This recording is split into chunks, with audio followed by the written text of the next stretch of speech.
Welcome to Hidden God, a Tulsa Bible Church resource and podcast where we explore issues of theology and culture in order to build healthy, relevant churches right here and across the world.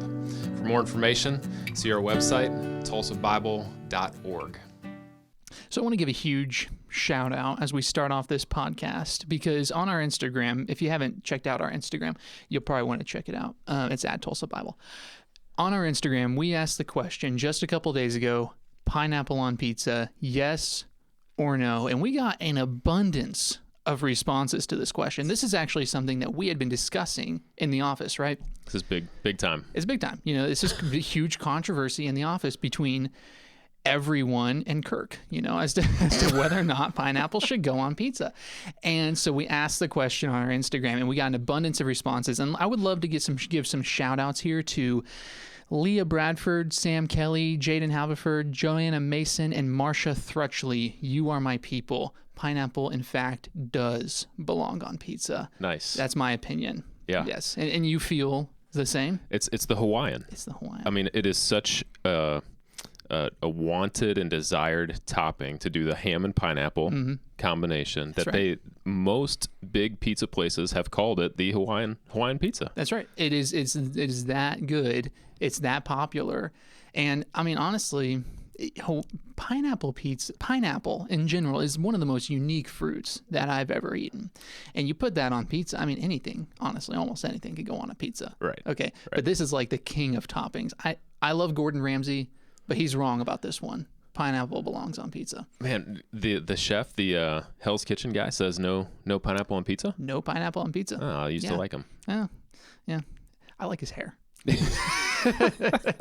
He's got that going for him. He's got that going for him. Which is nice. Yeah. Which is nice. I like the audacity. He has the audacity to just say whatever needs to be said. I do envy guys. I don't know, maybe there's something wrong with me here, switching topics a little bit. No, it's fine. But guys with a good head of hair, I don't know, man. It's like, wow. Yeah. I notice it differently than I do. Probably because my own is... This is going back to our hair. Yeah, we talked about this previously. Here. Well, Bill Riggs, that's my, that's the hair I want to have one day. Yeah. You know, I like that hair. Yeah, man. I'll have to pass that on to him from you. I think I've told him. One of our elders at TBC. You've got a great head of hair, man. Yeah. I mean... I don't know about your knowledge of scripture, your theology, but your hair. That's enough for me. You're an elder. Oh, my goodness. We digress. Well, okay, today we are continuing our topic on pornography, and we're very specifically focusing this week on how pornography impacts men, very particularly. And next week, we're going to talk about how it impacts women. And thank God we're actually having real live women come on the podcast to talk about this. This much better. Yeah. much better than you and me. But we can talk about the man side of it. So this episode, we're going to specifically talk about how it influences men. And we're going to get on the topics of masturbation and God's intent for sex. So heavy topics. This is your warning to tune out now if this intimidates you. But please don't. We want your views. So the reason we're going to talk about these two topics is because masturbation very largely focuses on the mankind's fulfillment, their own twisting of sexual pleasure and fulfilling in that way. And then we're going to talk about God's intent for sex, which was his initial desire for how that desire should be fulfilled, right? But before we get into those two topics, we need to start how we almost always start every episode, talking about sin in general. It's kind of a tough concept because there are some sins that are worse than others, you know, but nonetheless, at the end of the day, sin is sin. All sin is condemning. Right. Yeah, the quote I've heard often is that not all sin is equal, but all sin equally violates the holiness of God. Yes. I think that's really important to understand is whether, you know, you've got somebody who's addicted to pornography or somebody who's addicted to gossip, at the heart level, both are sinners. Yeah. You know, and both need to understand that their sin struggle impacts their heart the same way sin impacts the murderer's heart, you know, the adulterer's heart, all those kind of things. So we can't treat some sins as especially hideous while other sins aren't, right? This is going to develop like a pride my areas that I struggle with aren't quite as bad as your areas, so I'm like a super Christian kind of thing. The theology of sin is always going to take us back to the heart and how sin works on the heart and what Jesus says about the heart, especially in the Gospels. There's really two famous passages, Matthew 15 and Mark chapter 7, when the Pharisees come to Jesus. Man, why do your disciples not wash their hands before they eat? Why do your disciples pick grain on the Sabbath? These things are wrong to do. And Jesus basically says, like, well, you guys do not get this at the foundational level. It's not what's outside the body that makes somebody defiled. It's what's inside that comes out. And so the famous verses go, it's not what's outside of a person that defiles him, but from within, out of the heart, come evil thoughts, sexual immorality, theft, murder. He lists pride, he lists slander in that list. I mean, if you think about some of the most hideous sins, slander, Jesus puts it up there in one of the, you would say like a top 10. And what he's doing is he's just saying, like, look, at the heart level, that is just as sinful as anything else. And so let's handle this when we talk about sexual sin, and this is an issue, right? This is a very common issue, unfortunately, for men to deal with, and women too. But we're going to handle this with gentleness, looking to ourselves, realizing that we're just as vulnerable to this sin as well as any other sin because of our hearts. Yeah. Absolutely. All sin, great or small, has elements of pollution, perversion, and disintegration, right? I heard an author once, right? He says, perversion is an ends and purpose disease. It's the turning of loyalty, energy, and desire away from God, right? So if perversion is, perversion inside of sin is basically saying no matter what the sin is, no matter what you're doing, ultimately, it's taking something that would naturally be loyal to God, naturally desire him and pursue him, and it's perverting it, and it's turning the person towards anything but God, whether it's an object or even themselves. Yeah. And I love how Cornelius Plantinga puts this. His book, Not the Way It's Supposed to Be. I probably mentioned this before in podcasts. It is such a good book on sin. But he talks about perversion as the diversion of construction materials for the city of God to side projects of our own, often accompanied by jerry-built ideologies that seek to justify the diversion. So right away when Plantinga says building materials for the city of God, you think Augustine. City of God was his big defense of desires, sin, finding pleasure in God and what he has created rather than in the world and where the world is going. But again, sin is perverse. And because it is perverse, it acts to divide, to turn our loyalties, our energy away from a desire from God and it perverts it to something else, something created. Yeah. But we've also said sin is perverse. It's also pollution. Right. So what do we mean by saying that sin is pollution? Well, pollution suggests bringing together two things that are not supposed to be together, right? So we talk about pollution in the air because the air is supposed to be clean, pure. We know exactly what's supposed to be out there, and pollution would be anything that's not supposed to be in the air. People pollute water, right? Basically, it implies contamination with something that's not supposed to be there. So we say that sin is polluting. We talk about sexual sin. Sexual sin will pollute an individual always, right?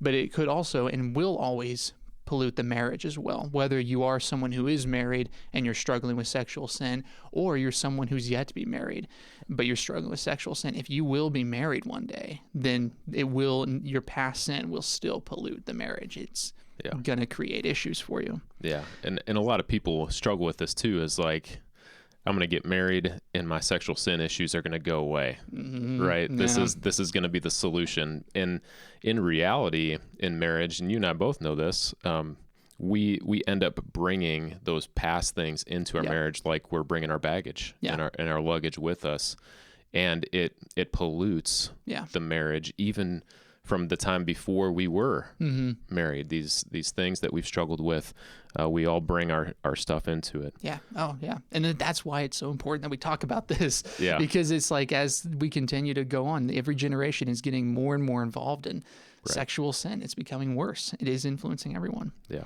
Yeah. And the last thing is, not only is sin perverse and pollution, but it's also disintegration.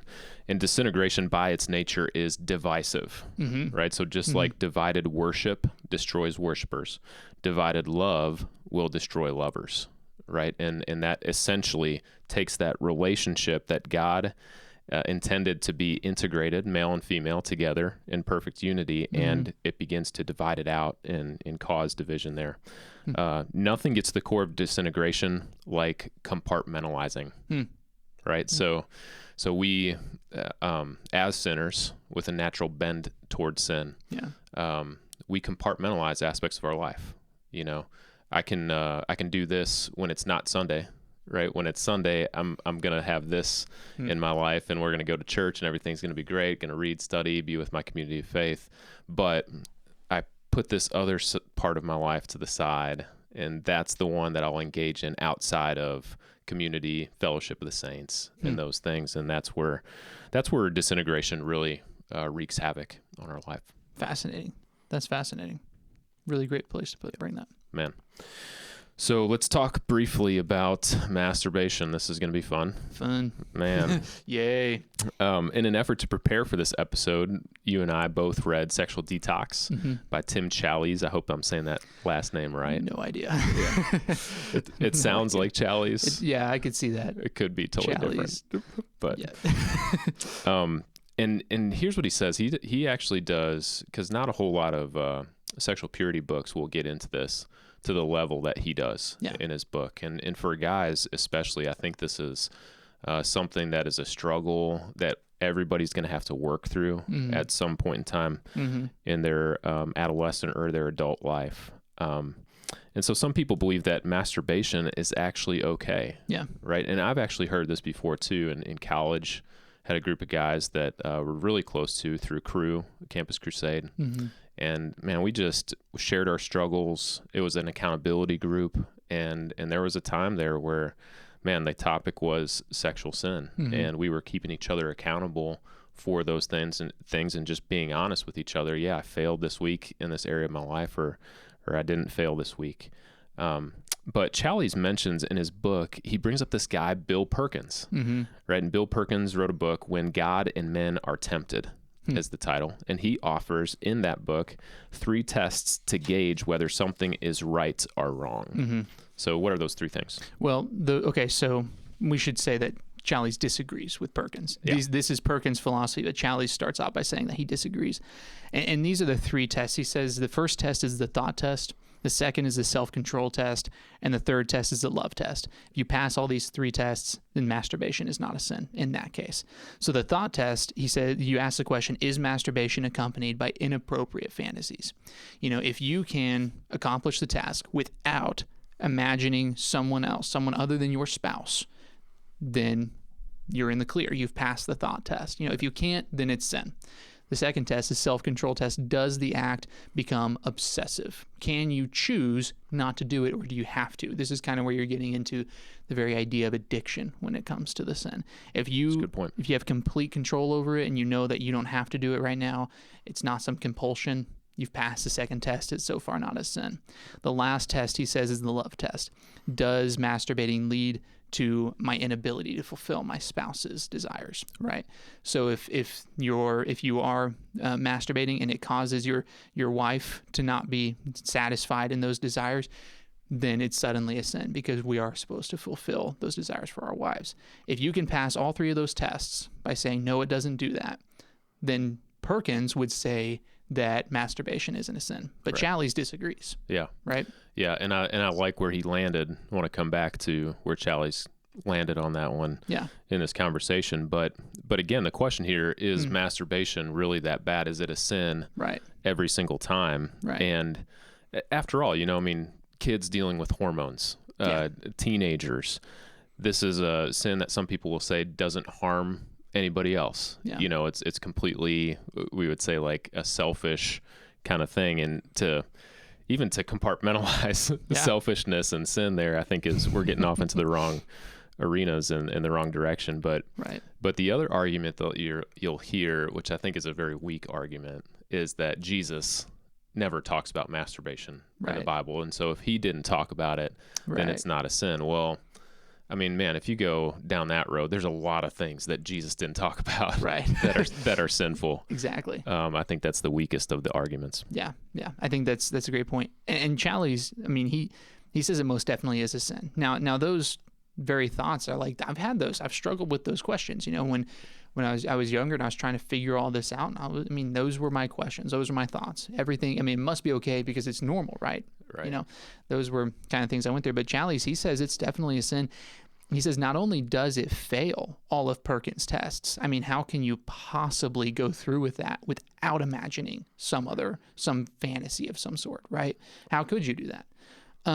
Not only does it fail those tests, but it also it's an act against God. It's against his will and it's against his purposes. Right. You know, if you look at Psalm chapter 51, David is, he's lamenting about some sin that he's committed, right? Yeah. And very specifically in verse 4, he says, against you only, referring to God, have I sinned and done what is evil in your sight, so that you may be justified in your words and blameless in your judgment.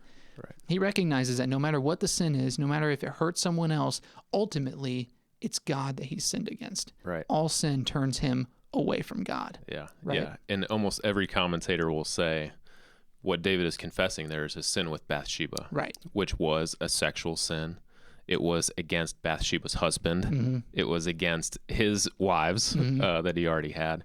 I mean, so many areas of this are applicable for us when we think about, man, this is, you kind of think like, okay, if you are a guy and you struggle with this particular sin, this is just your issue, right? But ultimately, all sin has a Godward force. Right. It's always offensive to the holiness of God. Right. Including this, even in isolation, even by yourself, this is a sin that acts against God. That's absolutely right. And when we like to think that sexual gratification is just a physical issue, right? Yeah. But if we really believe that sin is polluting, then we have to accept the fact that it also affects the mind, right? No doubt. It affects your mental attitude. So what Challies' argument is that masturbation isolates the individual, right. Okay? Whether it's a man or a woman, but specifically talking about men, it isolates them, right? And here's what Challies says. He says, masturbation strips sexuality of its divine purpose of mutual fulfillment. Where legitimate sexual expression is meant to produce unity, masturbation produces isolation and divisions. So if sex... It's a good thought. Yeah, excellent. If sex is the expression of intimacy with your spouse, it's the ultimate expression of that intimacy, then to fulfill that desire on your own is to create that disunity with your spouse, for one thing, but also to ruin God's picture of what marriage is supposed to look like. And ultimately, I'm kind of probably jumping ahead here, what his relationship with mankind looks like. Yeah. At its core, if masturbation is nothing else, it's selfish. Yeah. Right? And the Bob Lapine, he's one of these family life guys. You hear him on the radio. Is with Dennis Rainey for a while there. Talks a lot about marriage and men and husbands. And he's got this really famous quote. It never left me, but he said, at its core, all sin is saturated in the self, right? Any sin that you commit, at its very essence, at the core of it, is a desire for self. And we were reading just this week Paul Tripp's book, Instruments in the Hands of the Redeemer, where he talks about rebellion against God is self-focused, it is self-centered, and it is autonomous. It's something that we look to ourselves to give us what only God can ultimately give. So yeah, isolating, divisive, all those things are crippling, not only for our lives, but also for our marriages, whether we have them or are going to have them. But typically, now it raises a really good question, because we think of masturbation as isolating, but today with social media platforms, with videos, you've got people that are accessing, and they are in this this virtual relationship, whether they're watching somebody or whether they're actually like having a conversation with them in some kind of video chat room or something. It's becoming a little bit more of a, it's something you're doing privately, most likely, but somebody else is involved on the other side of that camera. Yeah, that's true. That's true. And so what we've created is this false idea of unity through masturbation. Right. So, I mean, truthfully, in a one way, masturbation is individual and it's isolating, right? But on the other hand, it has become, and it currently is, this way of engaging with someone else in a sexual way, but through a screen, through a video, right? It might not make the person feel isolated, and that's entirely the goal, because we as people were meant to live in unity, right? In community with one another. Yeah, God created us for community, right? And so it can't be surprising. We shouldn't be surprised that pornography allows us to be able to have this false sense of unity with someone, but in all reality, creating a sense of isolation. And just leading towards this spiraling issue of not being in unity, but thinking you are. Right. And you could even get into a whole thing about just screens in general at that point. Right. Well, and there's something here about this guilt that is produced after the fact of a individual isolating sin like masturbation. Yeah. I mean, I've struggled with it before, where it's like, man, I just feel like dirty and guilty. The things that just took place are influencing, whether I know they're influencing me or not. They've certainly brought on this feeling of deep guilt. Guys like James Dobson are saying, let's not make too much of that, because say like a teenager is very crippled by this overwhelming feeling of guilt, and then their self understanding, their identity all of a sudden becomes shattered because of it. But in reality, that guilt produced by sin is there for a reason. And I think that's one of the natural, we say natural, maybe supernatural aspects of any time we sin. Yeah. There's something inside of our conscience that says, man, this is wrong. Yeah. And that's the thing that God has put in there ultimately to draw us closer to him. Yeah. I love that you just said that, because this is discussions I've had talking about with Rachel. We talk about how are we going to raise our future kids in a world like this. It's going to be worse when they're struggling with this. And that's something we've talked about, is like, we don't want to shame them. We don't want to create this sense of you should be ashamed of this. But at the same time, there is that natural guilt, and it has a purpose, So I love when we started this podcast, you very specifically said we need to handle this with gentleness. Right. But nonetheless, we have to recognize the guilt. I think those are, that's a great way to round that out. Yeah. And this brings me to some thoughts about God's design for sex. If we talk about, we're talking about screens. We're talking about how we're engaging in sexual activity by ourselves through masturbation, but it's being initialized through a screen, and someone else is on the other side that is creating this desire, right? It's fueling the lust that we have. And it's mediating, is what it's doing. It's actually mediating the sexual action, the act of sex for you. So, and this is where it becomes a surprise for a lot of men who have spent their entire lives understanding sex and their sexuality through a screen, through pornography, through a mediated platform. When they actually get married and they actually have sex for the first time, it's very different. Yeah. Sex is not mediated by the screen anymore, but their entire understanding of it is what is on the screen, right? And the self-fulfillment through it. But whenever you actually have sex, it's not the same at all. It's the same in the slightest. And it's going to be a surprise, it's going to be a surprise. It's going to be confusing. And so because of this, porn has created this barrier between the viewer and the act. It's like you can be on YouTube and you've seen those videos where bears are like tearing something apart, or you'll like see some wild crazy animal just attack another one and they rip it apart, and you're like, whoa, that's crazy. But if you were actually there in that moment, if you've actually seen a bear in real life, it's very different than watching it on a screen, right? Man, it's the same thing. Run the other way. Okay, so here's the thing. I was watching YouTube. I was watching YouTube this week. And when you pull up YouTube, you have like all these videos that automatically pull up, like, hey, you might be interested in this one. Yeah. So there was this one where a mountain lion was chasing this guy, and he was on this dirt path. I don't know where he was, but mountains, trees everywhere. Yeah. Just this real narrow dirt road, wide enough for like one vehicle. It might have been a walking path for all I know. Okay. I'm not too sure. Okay. Anyway, he stumbles upon this mom mountain lion with like 2 or 3 baby cubs. Oh no. With her, and like he's like startled. He's freaked out. So he immediately like starts backing up. Well, the mountain lion starts chasing him.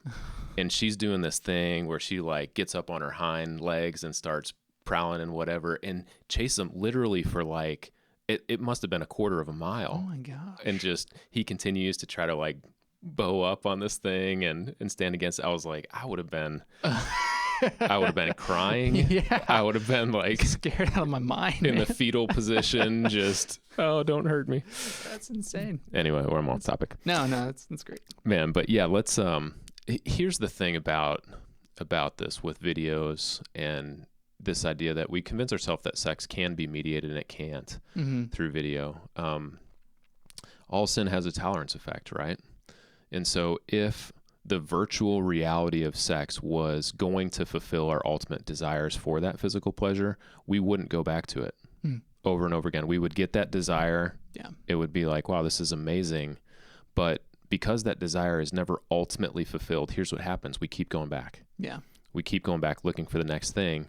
And then it takes longer. It takes more images, takes something more graphic, to get us to that same place. And because of that tolerance effect and that desire, that's when it becomes this addiction thing that we've got in our life. And man, you can see the patterns are all over it, right?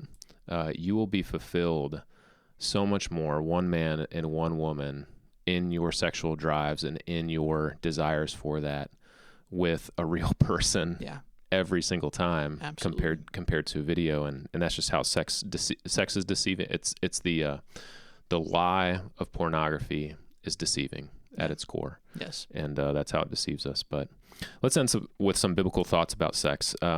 Sex is covenant renewal. And I love this idea. You've got just a few minutes here. Proverbs 2:17 says that your spouse is your covenant partner.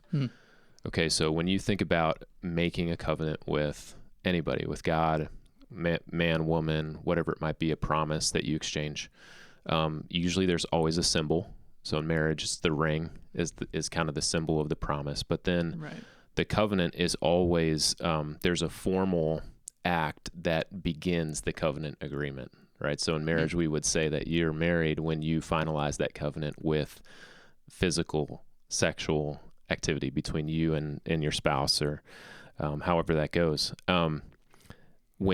Anytime a husband and a wife engage in that, it's a renewal of that original covenant that you made with one another.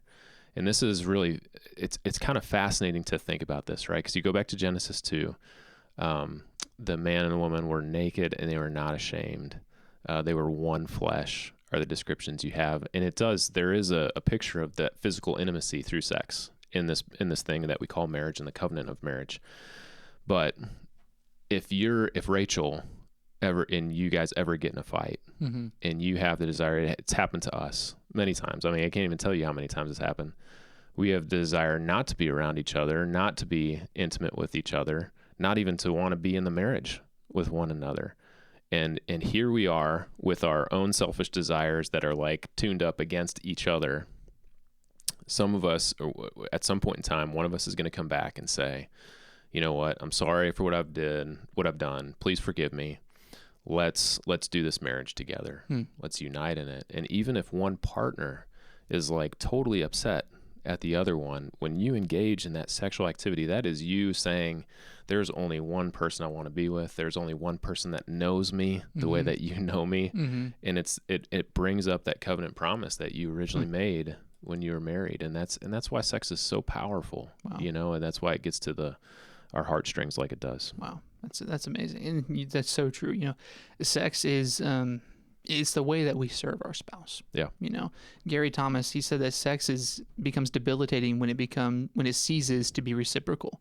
It I like that. Yeah, it too quickly becomes all about experiencing, receiving, and getting something, right? And honestly, that's what masturbation and pornography do, is they create that sense of selfishness. Right. It's born out of a sense of selfishness. But sex is supposed to serve our spouse, right? It's about giving to our spouse. So we ask the questions: is sex something I am giving to my spouse or withholding, right? Is sex something I'm demanding, or is it something I'm offering? I mean, am I using sex as a tool of manipulation, or is it as an expression of generous love? Paul Tripp said that he got right in our faces one time, and he said, hey, some of you are using sex as a form of masturbation with your wife. Are you actually giving sex to your wife? Or are you using that for your own pleasure, just to go through the motions? Yeah, yeah. And I was like, man, that's a great point. Are you serving your spouse with sex? That's what it's supposed to be. Right, right. And I've always heard, I shouldn't say always, as a pastor, we counseled many, many couples going through difficulties. And every once in a while, you'll hear about the guy, listen, wife, your body is not your own. Your body belongs to me, right? And you are not giving me the sexual fulfillment that I'm asking you to do. And so they come as using sex as like this tool of manipulation kind of thing.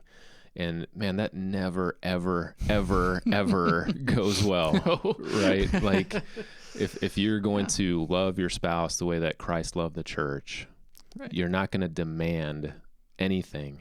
You're going to love and you're going to serve, and you're going to experience something in your marriage that is much greater and deeper than those demands. So let's just end with some practical application for guys. Let me start with this. Sexual accountability is not optional. It's necessary. Sexual accountability in your life is not optional. It is absolutely necessary. We need people in our life. This is where the church comes in. This is where your compadres, the guys that you do life with, you have to be able to open up at this deep level with other guys and talk about these very vulnerable issues in our life. And God intended us to walk through life that way. Yeah, absolutely. I would also like, the last thing I really want to say about this is that, Challies, he talks about in his book, he says a lot of times we justify things like masturbation or pornography by saying, well, that's completely normal for men to do at a young age, for men to pursue that. And there's this normalcy in it. And I think we often I know I've done this in the past. I've put my hope in the fact that, well, it's normal, so it's not that bad, right? I've kind of put my hope in the normalcy of it. I'm not alone in this. But what Challies encourages us to do, and I love this as a point of application, is he says, don't put your hope in the normalcy of the sin, put your hope in Christ. When you put your hope in the normalcy of sin, you're kind of admitting defeat. You're saying it's normal, I can't help it, nothing can be done beyond this point. But if we put our hope in Christ, that means that there's freedom and there's salvation from the sin. He didn't die for no reason, right? He saved us from sin. And every day, he is constantly saving us from the power of sin as long as we continue to live in this world. So, man, as we're wrapping this up and we're looking for application, that's the only thing I really want to say is put your hope in Christ, not in the normalcy of sin. Yeah, that's great.